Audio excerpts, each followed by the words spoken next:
What is conditioning? See, the very act of looking at what conditioning is another version of conditioning.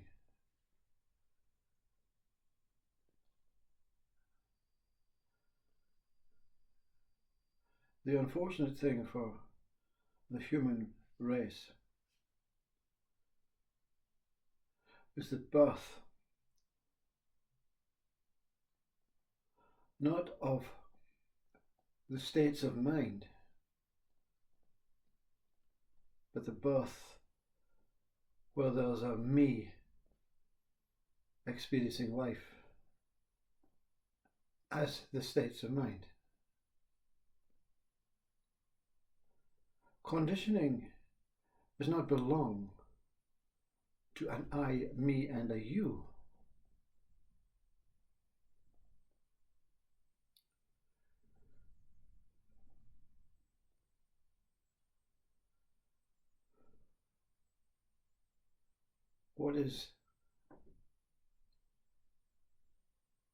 What does it mean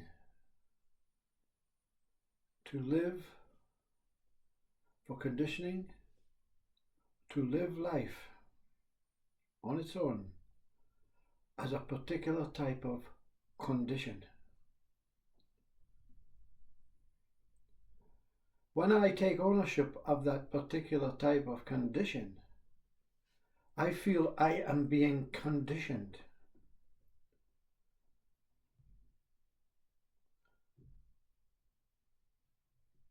But the very fact that conditioning exists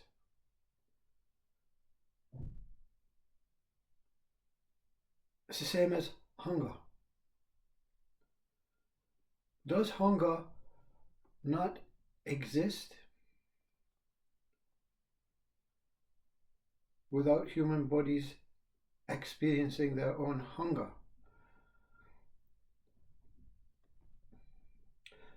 If you take all the human species off of this planet and all the animals off of this planet, all living forms off of this planet, does hunger cease to exist? You see?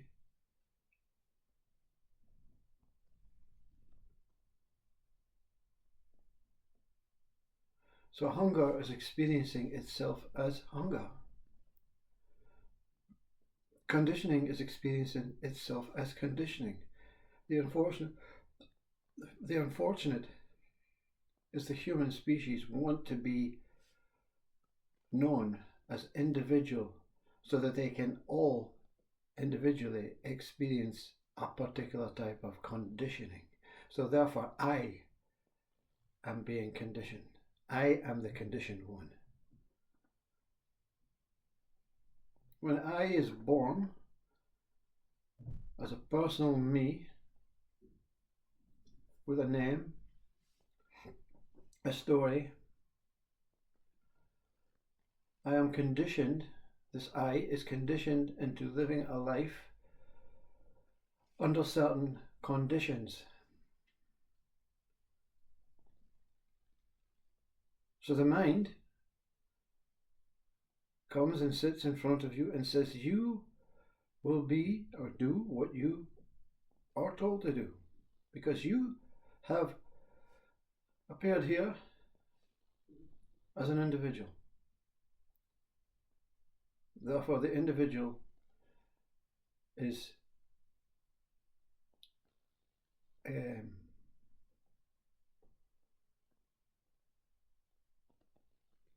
confronted by the states of mind that exist before you exist.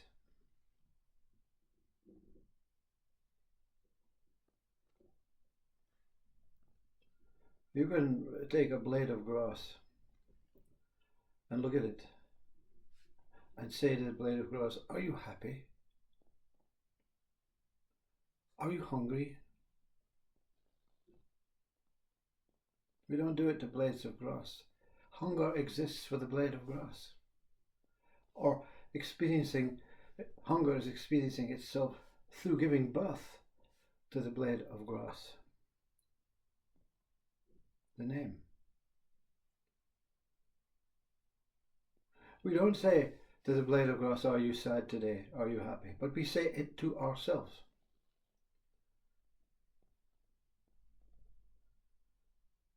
We don't look at the blades of grass as individuals. When we're mowing our lawn, we see the lawn, the grass.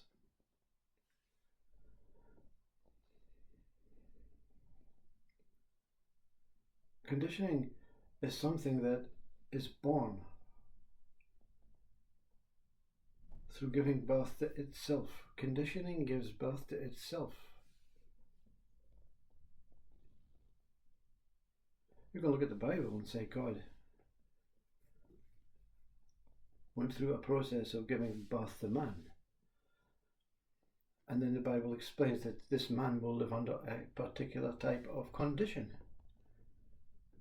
under certain rules, under certain commandments. There is no I, me conditioned.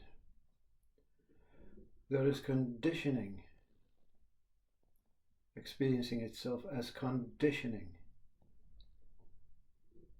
This body is not exempt from conditioning. But the very idea of taking ownership, blaming the world, they are conditioning me, the Bible conditioned me, the government's conditioned me. Conditioning cannot be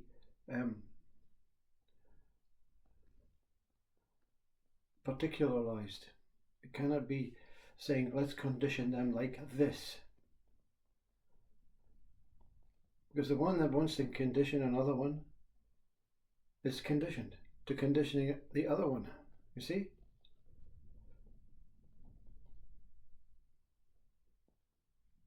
So you could say your politicians are conditioning you to be a particular type of person, to be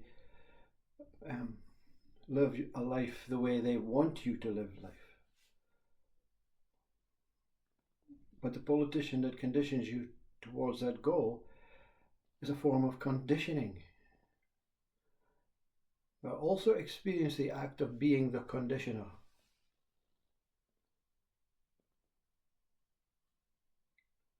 The whole of existence, the whole of suffering is based on I am the one that is sad. I am the one that is angry. I am the one that is depressed. I am the one that is conditioned. I am the one that is going to die. I am the one, you see. Death is experiencing itself as death. Anger is experiencing itself as anger. We as human beings take ownership of the anger, you see. I was angry.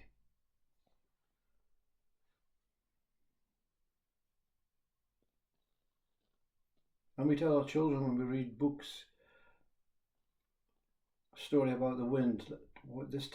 On this particular day, my son, the wind, it blew so hard, it was like it was angry. So we can define individual components of conditioned thought, conditioned mind, conditioned ways, conditioned behavior. Life is conditioned, you see. Life is born here under a particular condition.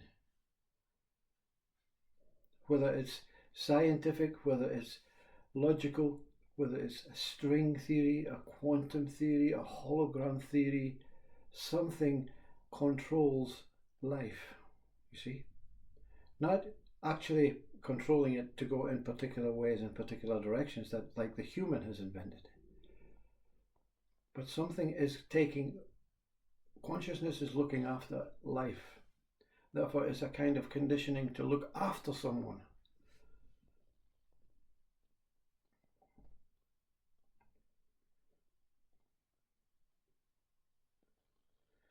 When the mind goes quiet and suddenly the individual gets angry, See, the conditioned mind will say, you are angry. Why were you angry? But the liberated sage doesn't take ownership for the anger. It says anger appeared, and now anger has disappeared. But you were the one that was angry. It appears to be like that in your conditioned mind, you see. Anger is a vital source. Hunger, a vital source. Conditioning, a vital source. It's just a shame we take ownership. We can point to each other and say, why were you sad? And they have to come up with some justifiable reason. Whether it's true or not true, they have to come up with some explanation, because they appear to be the one that was sad. But the truth is, sadness appeared. It happened to look as though it came through some particular body.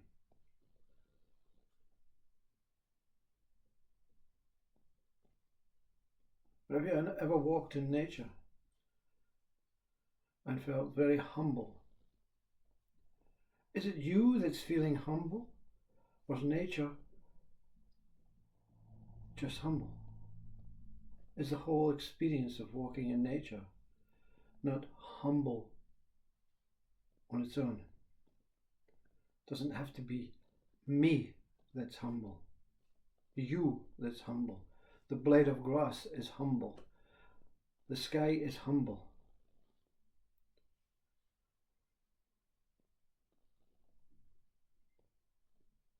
Conditioning is conditioning itself, you see. It means two ways. Conditioning is conditioning. That's what it is. On its own, it's conditioning. It's not a me conditioning, a you conditioning, a way of conditioning. Conditioning is conditioning itself. That's its name. The second meaning is conditioning itself. It's further conditioning itself. It's conditioning itself in many ways. Conditioning is conditioning itself. It's doing something to make sure it's conditioning. It makes no sense to the logical individual human mind. Hunger is feeding itself, you see. Hunger is the name of feeding. Hunger needs to be fed. Hunger is feeding. That's what it is. It's feeding. It's a way of getting in our way some nourishment. But hunger is also making sure it's always hungry. Hunger is feeding itself. I'm feeding myself as hunger with more hunger. We as human beings, we are very good at pointing the finger at the sad person, the angry person. But the mind, the ego mind, wants to take ownership. I am the angry person. I am the sad person. That's the way it is. I can't help it. Therefore, I will experience some sort of fear. I will experience some sort of result of being overly sad, overly angry. I will get ill quick. I will die very young because I'm always angry and sad.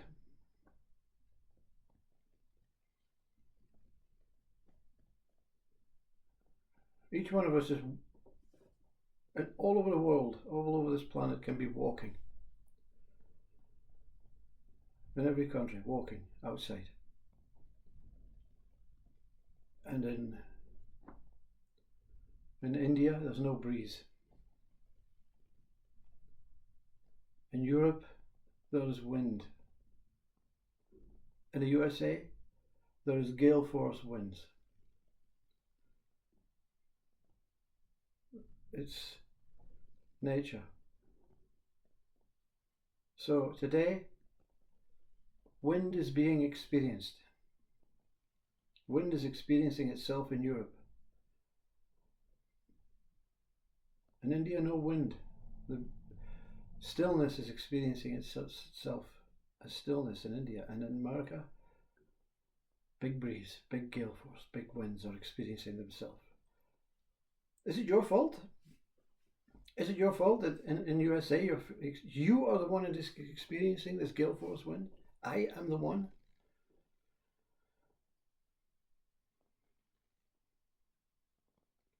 It's raining in Australia. It's snowing in Alaska. It's tropical winds in Barbados. Tropical heat in Barbados.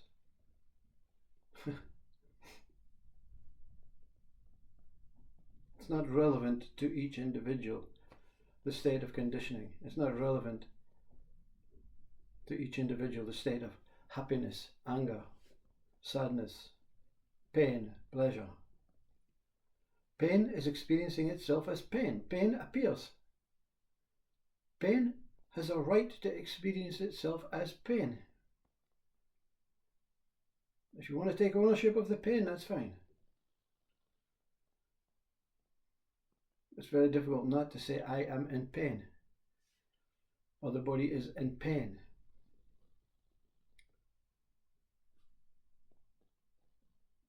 But you know,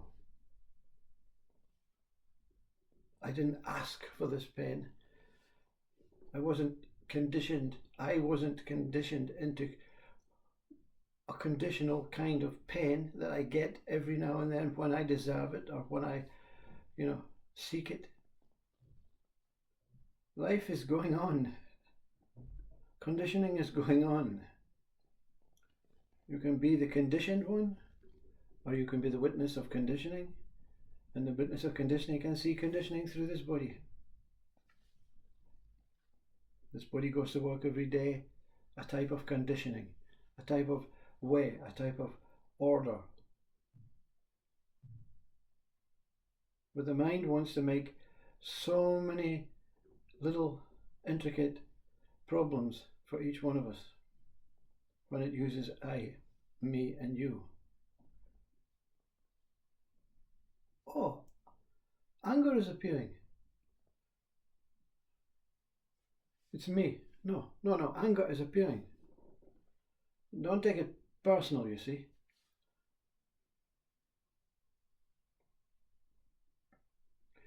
And we have invented, the conditioned mind has invented ways that anger is wrong, you see. Conditioning is wrong. Death is wrong. Happiness is okay.